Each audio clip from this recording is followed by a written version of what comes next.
to Robot Adventures TV show review. Come by. Paper cup.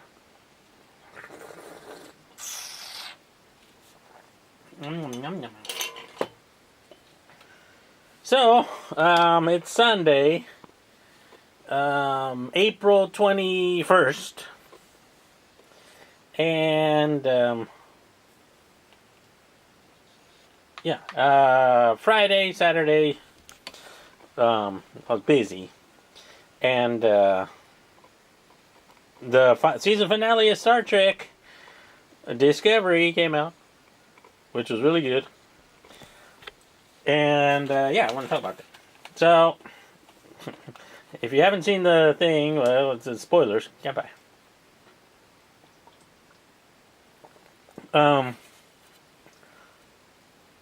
And after I watched it, I saw a couple of reviews on the thing, and I was like, okay, yeah.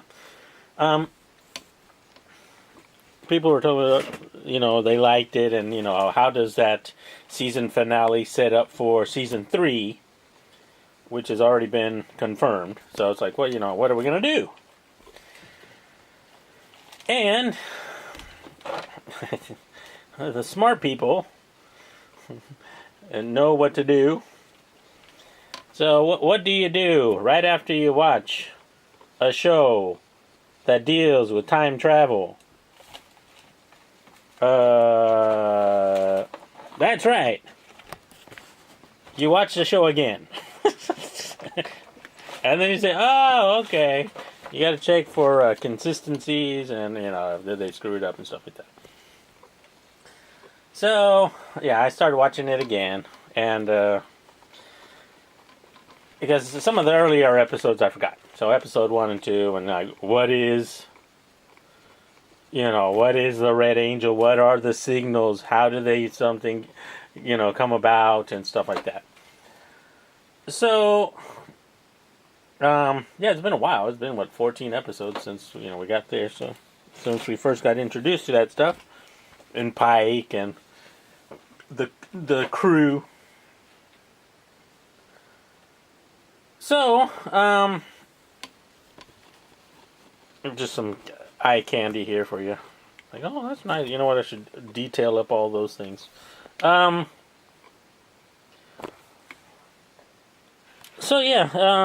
know that the season had a Red Angel. And oh crap! I just knocked that loose somehow. Well, that goes somewhere. Don't really know where that goes. Maybe like that. Something.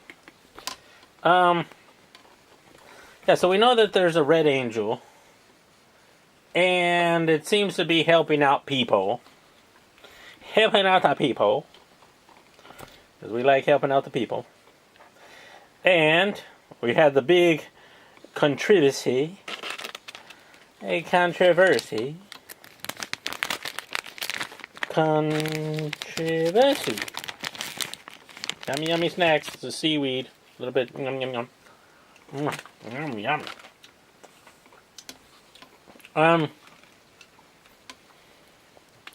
And we know that Spock went, crazy. And we know that Burnham is Spock's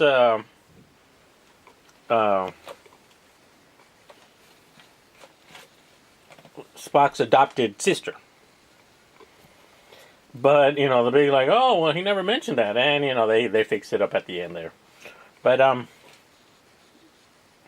and we know that there's a Red Angel and it's helping all the people. And how are they going to resolve all of that in, one show and stuff like that? And they don't really kind of resolve it in one show. They still have some unanswered questions, which I haven't really heard, people talk about too much. Maybe because those questions pop up when you rewatch the series from the start. So, I think one of the keys to figuring out what's going to go on in the future is in season's 2, second episode, New Eden.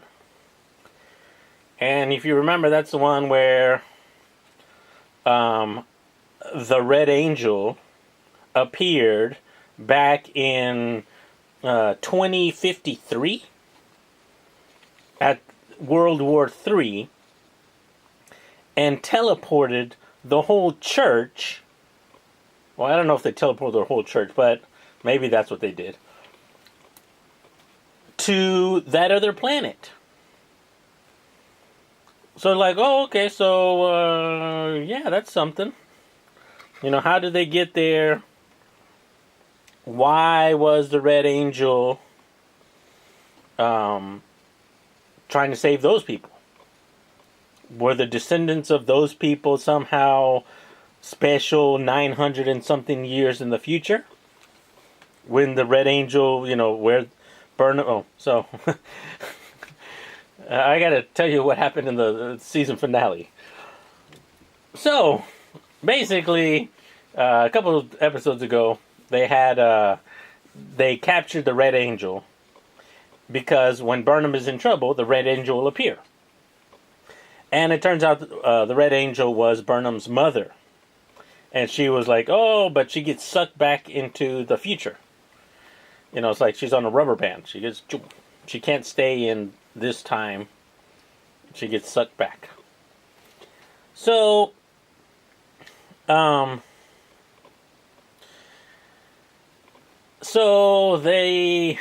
had Control. Control was trying to get the high-tech AI information that the Tin Man sphere creature left on the Enterprise, and they figured out that the only way to get rid of or to stop Control from getting access to the Enterprise Discovery is to take it out of this time. So they have to take it into the future or get it out of here. So that's the plan, and the only way to do that is to use the time traveling capabilities, and they had to get the crystal from the time travel people, which were the Klingons, and they had to rebuild the suit from specs and then take that suit power, time travel magic, and travel off into the future. That's where it ended last time. It's like, we got to get the Discovery ship out of here because they couldn't destroy it because the AI information would protect itself from destruction. So they just had to get it out of there. I don't know why the AI didn't realize that taking it out of this time would do something. I don't know. There's still holes in there.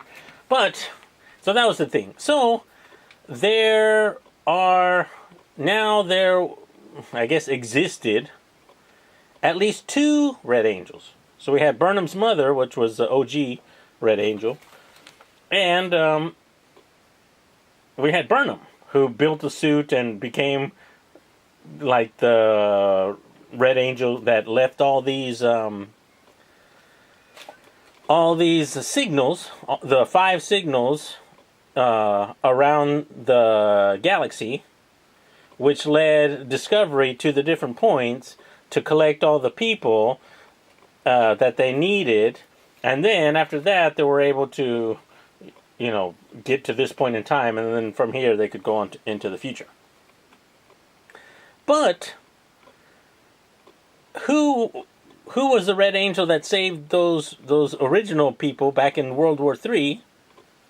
Well, that was either Burnham in the future, going way back in time and saving those and bringing them there, or Burnham's mother that also did some other time traveling on site that didn't involve the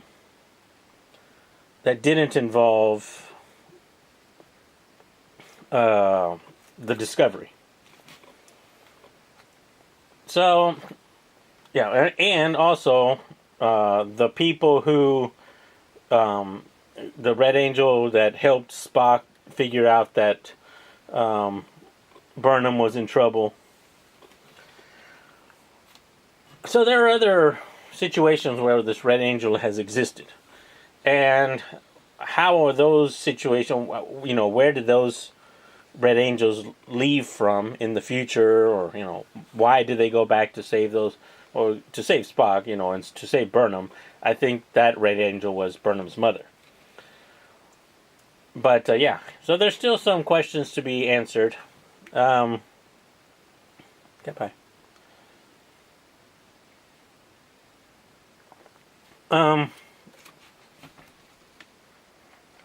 Yeah, and yeah,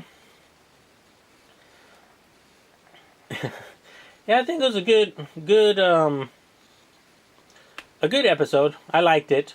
Um, I I thought the in okay, so let's just um, go through it. I guess from the beginning, just trying to remember how it started. So at the end of the last episode, they were like, "All right, we're going to set up. Here comes Control, and they're setting up the ships, and we're going to be able to try to we gotta build the new Red Angel suit, get Burnham in it, and then Burnham will make the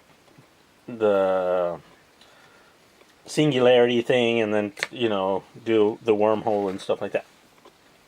So we got to fight off Control until Burnham can do that. Okay, so that was the premise, and yeah, so they're doing that, and they have Stamets and Tilly and a bunch of people just assembling that thing. And they're like, all right, and Spock's in there helping. And they get the suit made, and they're like, all right, let's go. And then Stamets goes down. Stamets gets injured. And his ex-husband had transferred over to the Enterprise. It's like, oh, I'm going to go over there and work there. But it turns out that he didn't. He came back because, in the last couple of episodes, Jet Reno was like, yeah, she also had a wife who was like really anal or something, like really detailed and stuff like that. But that was good for her. And Stamets was good for the Doctor. And I thought, that was a really, good scene. So the Doctor was like, I tried to go away and stuff like that, but you are my family and stuff like that. So I thought that was really like, wow, that was a good scene. And yeah, I mean, that was the acting in in Star Trek. It was good. It was good acting. It wasn't, crazy Kirk and shit like that. It wasn't, it's real. Fucking Cisco School of, fucking Cisco. And, yeah, it was good. I liked it. It was kind of goofy sometimes. Tilly could be goofy and stuff like that. And some of the writing was a little bit, okay, whatever. But yes, the Doctor and the engineer, that relationship I thought was good. They went through their troubles, and so maybe I don't know if there was another sci-fi gay male relationship story. I watch a lot of sci-fi. I watch a lot and go through a lot of books.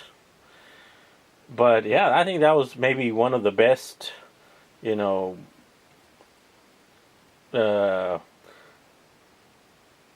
trying to think if there's any other. No, I think maybe it's the best sci-fi gay man written relationship scenes and acted that I know of.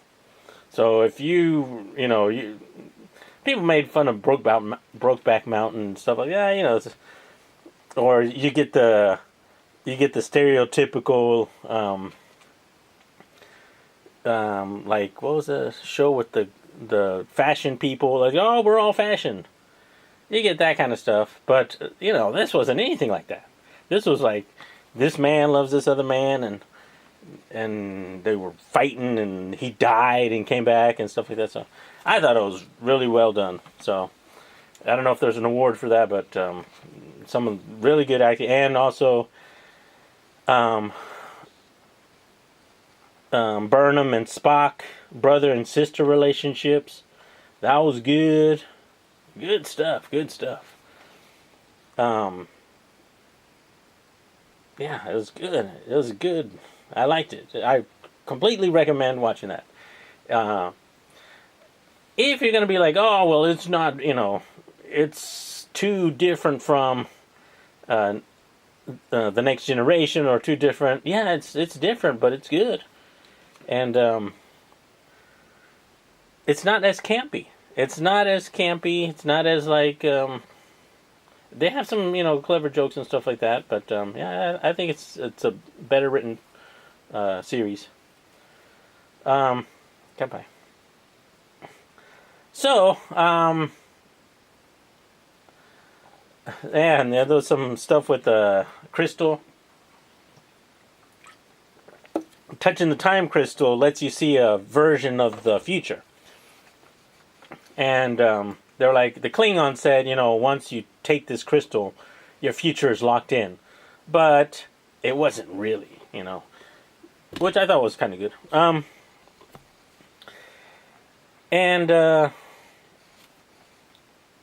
So they get the suit made, and Burnham goes off like, oh, we got to get out, outside of the range of this battle so you can set up the wormhole and get us out of here.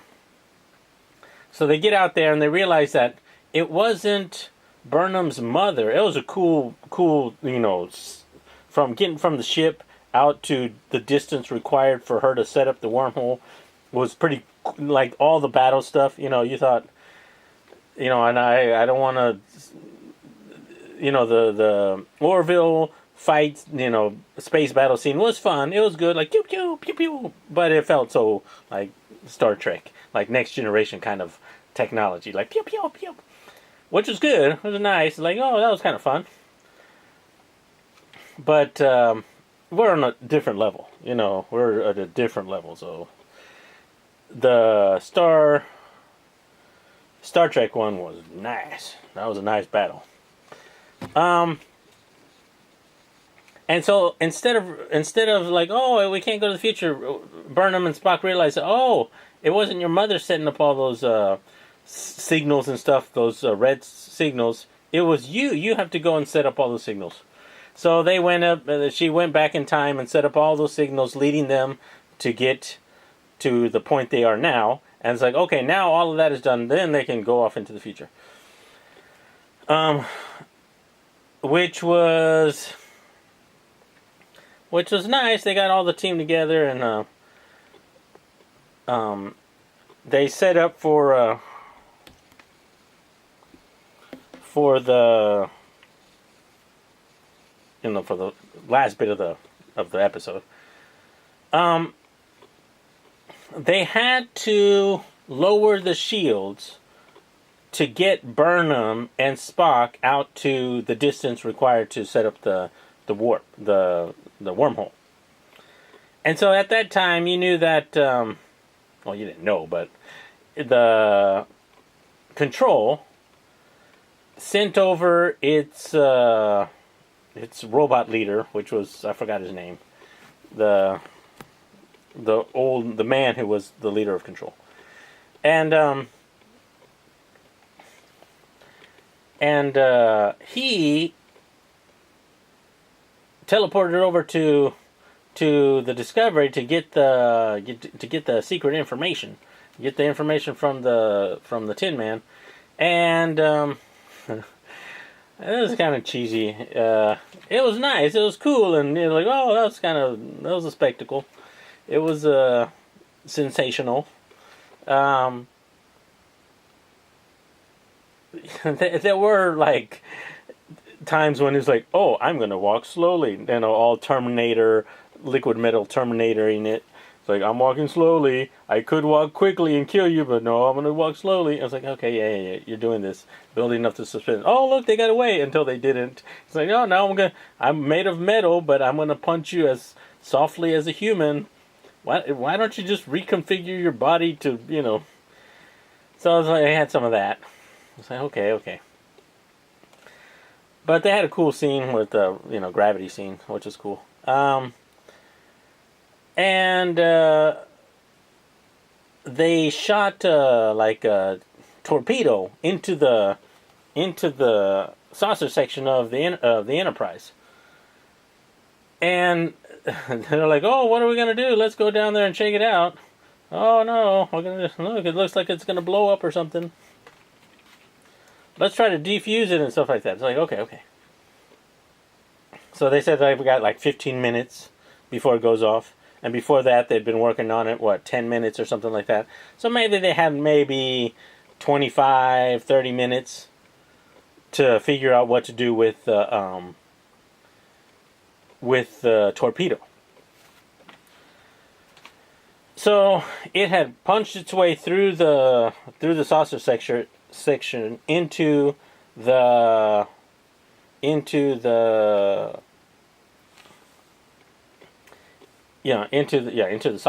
saucer, but it didn't explode. So they go down there. It's like, "Oh, the blast doors are jammed. Well, we can't get the blast doors." It's like one little door. You can stop the blast of a quantum torpedo. And so I thought this was kind of cheesy. Like, yeah, okay, we got to set it up. So the writers had to set it up. So, okay, we got to kill off someone. And it's like, oh, it was like Spock, "I will always be your friend," and sacrificing himself for Jim, "I will always be your friend," and to save the ship. And so the Admiral goes down there with number one. It's like, "Oh, we can't figure it out, and we can't close the door. So, oh no, what are we gonna do? I'll keep working on it. Go." And then the captain comes down. "Oh, what are we gonna do?" "Oh, I don't know. I can close the blast door from in here, but it'll go off and something." And I'm thinking, okay, so you've had a lot of time. Why didn't you put a spacesuit on? This is my thinking. Why didn't you just put a spacesuit on, close the door from the inside, and then jump out into space? There was a huge hole from where the torpedo landed into the ship there. He was like, "Hey, let me just close this door. I'll save the ship, and then I'll just jump out into space, and then come back around, or latch on to something." Nope. So I'll just stand here. So I thought that was kind of weak. But they had to kill her off, right? So I was like, yeah, okay, whatever. And yeah, so at the end they're like, "Okay, yay! The torpedo blew up. A whole bunch of the saucer section was taken out, but I guess they evacuated everyone else." And and then at some point in the battle, the human Klingon guy, Sector 31, I want to say his name's Alex or something like that. I forget his name. Alf. He goes off and gets his wife, the Klingon Chancellor, to come back with some help. And Saru's sister comes in there. Is like, "Oh, we're gonna fight! Yay!" So they get some help. And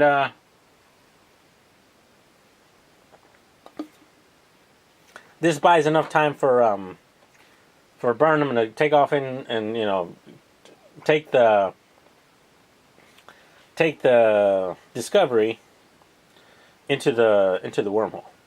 And while she's leading them, Giorgio is fighting the AI-controlled human person, and she leads him into the TARDIS chamber and magnetizes the floor like you saw a couple of episodes ago, where they magnetized and all the robots died. And it was like, oh, once you kill the head of the robot leader, the central control, all the other robots die, the drones, and they're off. Boo! And it's like, okay, I'll send off the last two signals when I get to my destination. So they're like, oh, look, there's the signals, yay! So they know that Burnham is safe, but somewhere in the future or somewhere. So, but we don't know where they are. So at the end, oh yeah, they did some like, hey, what happened to all the same thing that was in like one of the Sector 31. They had to keep the secrecy.